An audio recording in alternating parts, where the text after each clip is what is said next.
be accessible when people need to know. But I don't think you have much hope of reaching a public that doesn't have a professional need to know. I completely agree with that. I almost think you'd scare the public if you put this out. Like, why are they telling me this? Should I be concerned about my bank? Like, my insurance company doesn't tell me what they're doing with my assets. They just assume they're going to pay my claim. Right? I think you've got to think of the unintended consequences of taking a public that has more full faith and confidence in the banking system than maybe people in this room do. That we want them to have full faith and confidence in the banking system. They know the FDIC insurance is there. They know it works. They put their money in. They're going to get their money out. So there's a select crowd of people that are in the institutional side. And if they want to understand this, they're going to find a way to understand this. There's a bunch of law firms represented in this room. There's a bunch of people that charge them by the hour a lot of money to explain this all to them. And it's fine. I don't have a problem with that. And they all have huge staffs.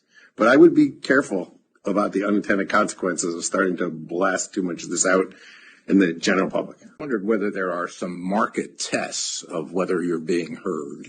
And I think about TLAC. So TLAC should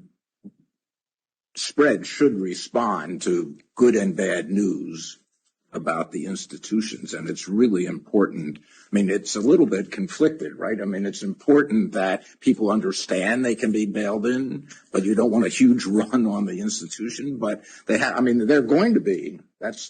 And it could be an early warning signal to the FDIC and the primary regulators when these things happen. And there may be some other prices. This is similar to what Jay was saying in the market that you can tell whether people understand who's going to be protected, who isn't going to be protected. It would be, I think, an interesting study to look at the evolution of market prices in a situation like March of 2020, for example, and see whether people understood what might happen. I'd like to go back to some of Dick's early comments. I do think it is hard to get a lot of demand for transparency right now in this sort of period of peacetime.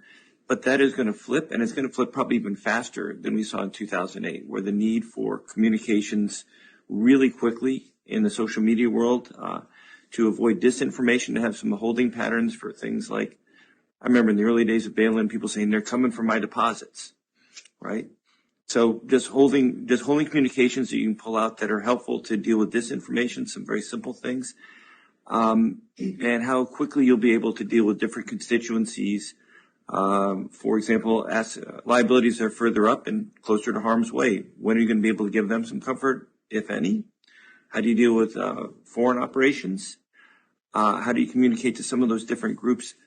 I think ex-ante preparation for the speed of scaling up and the ability to get information out to avoid rumors taking over the narrative strikes me as probably the place that feels like it's got the most benefit in a world where I think you've done a pretty good job of getting out the basics of Title II and some of the basic resources that are available now.